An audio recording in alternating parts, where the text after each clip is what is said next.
প্রিয় বন্ধুরা, আমি মাধ্যমিক পরীক্ষায় ভূগোলে খুব ভালো ফল করেছিলাম।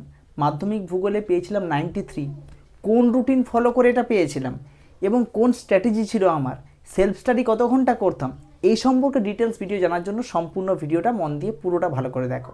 আমি ফাইলগুলো নিয়ে ঘাটাঘাটি করছিলাম, তো এটা ঘাটাঘাটি করতে গিয়ে হঠাৎ করে আমার মাধ্যমিকের মার্কশিট হাতের সামনে এলো। তো ভাবলাম যে তোমাদের সামনে একটা কথা আমি আজকের ভিডিওতে বলে শোনাবো। এটা হচ্ছে মাধ্যমিকের আমার রেজাল্ট, যেখানে আমি ভূগোলে পেয়েছিলাম 93 এবং টোটাল মার্কস আছে 688।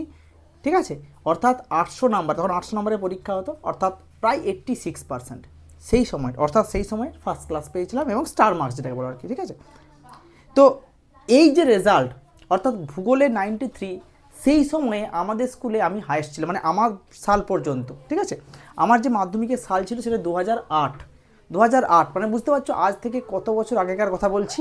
সেই সময় কোন রুটিন ফলো করে আমি ভালো মার্কস পেয়েছিলাম সেটাই হবে আজকের ভিডিও। অর্থাৎ যারা মাধ্যমিক স্টুডেন্ট দেখছো, উচ্চ মাধ্যমিক দেখছো, আজকের ভিডিওটা খুব ইম্পর্ট্যান্ট। সেই সময়ে 2008 সালে দাঁড়িয়ে আমি কোন রুটিনে পড়াশোনা করতাম, কী স্ট্র্যাটেজি ছিল আমার, বিস্তারিত তথ্য আজকে তোমাদেরকে দেব। এই ভিডিওটা তোমরা কেউ মিস করো না, প্রথম থেকে শেষ পর্যন্ত পুরোটা দেখো। প্রথমত যে জিনিসটা আমি সব সময় মাথায় রাখতাম, যে জিনিসটা, সেটা কি বলতো, যে সেলফ স্টাডি।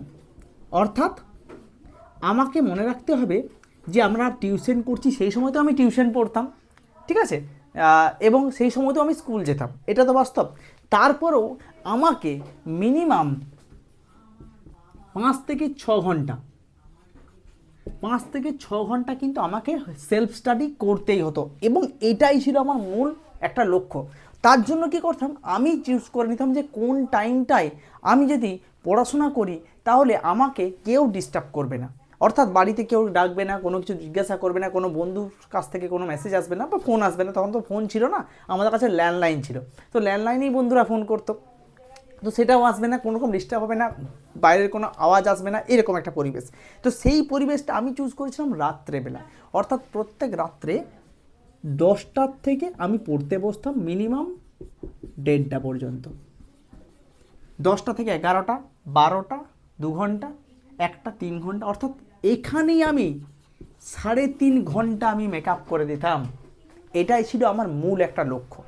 তারপর আমি ভাবনা চিন্তা করতাম যে এই যে 3.5 ঘন্টা রেখেছি, যাও, তারপর আমি ভাবনা চিন্তা করতাম যে এই যে 3.5 ঘন্টা আমি রেখেছি, এইটাই হচ্ছে আমার রেজাল্টের প্রধান কারণ। এবং যেটা শুরু করেছিলাম কিন্তু আমি একদম ক্লাস 9 থেকে।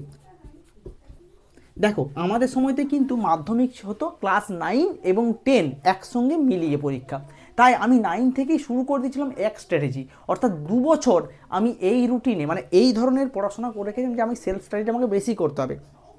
বর্তমানের সময় কি হয়, তোমরা বেশিরভাগ সময়টাই কিন্তু দিয়ে দিচ্ছ তোমাদের টিউশনে অথবা স্কুলে। তোমরা বাড়িতে সেলফ স্টাডি করতে ম্যাক্সিমাম 2-2.5 ঘন্টা 3 ঘন্টা বেশি টাইম পাচ্ছ না, যার ফলে তোমাদের এই রেজাল্টের উপর এফেক্ট পড়ে যাচ্ছে। সেলফ স্টাডি যতক্ষণ না তুমি 5 থেকে 6 ঘন্টা নিজে করতে পারছো, কখনোই সম্ভব নয়। তাহলে 3.5 ঘন্টা আমি মেকআপ করতাম এখানে। বেশিরভাগ দিনে হয়তো আমি টিউশন থাকতো হয় বিকেলে, নাহলে সন্ধেবেলা বা সকালবেলা, টানা টিউশন থাকতো না, তাহলে সকালবেলাও ম্যাক্সিমাম আমি 2 ঘন্টা আমি করে নিতেই পারতাম। অর্থাৎ 5.5 ঘন্টা দেখা ইজিলি হয়ে যাচ্ছে। কাজেই এই রুটিন ফলো করেই কিন্তু তোমাকে পড়াশোনা করতে হবে। আর রুটিন তৈরিটা কারো কাছ থেকে করার দরকার নেই, রুটিন তৈরি করবে একদম নিজে, যে টাইমগুলো তোমার পড়তে মন যাবে, কিন্তু মাথায় রাখতে হবে 5 থেকে 6 ঘন্টা তোমাকে পড়াশোনা করতে হবে। এটা হচ্ছে মূল স্ট্র্যাটেজি নাম্বার তোলার জন্য। আর সবথেকে বড় হচ্ছে লিখে লিখে প্র্যাকটিস করা। আমি যেটা করতাম, আমার রাফ খাতাতে ভর্তি ছিল, তোমরা হয়তো বললেও বিশ্বাস করবে না, আমি প্রত্যেকটা প্রশ্ন নিজে রাফ খাতায় প্র্যাকটিস করে করে খাতা পুরো ভর্তি হয়ে যেত। কম দামি খাতা ইউজ করতাম, দিস্তা খাতা পাওয়া যেত তখনকার সময়, আমার মনে পড়ছে 10 টাকা পাওয়া যেত, 10 টাকা দিস্তা সেই সময়। তো সেই 10 টাকা দিস্তার খাতা আমাকে পুরো এক রিম করে নিয়ে আসতে হতো শুধুমাত্র রাফ খাতা করার জন্য। অর্থাৎ আমি যে প্রশ্নটা পড়েছি আমি লিখে প্র্যাকটিস করবো, যাই হোক না, 2 নম্বরের হোক 3 নম্বরের হোক, যে কোনো প্রশ্ন হোক না কেন। এইভাবেই আমি কিন্তু ফলো করে মাধ্যমিকে ভালো মার্কস তুলেছিলাম। এবং বিশ্বাস করবে না, আমার ক্লাস 5-এ আমি ফেল করেছিলাম।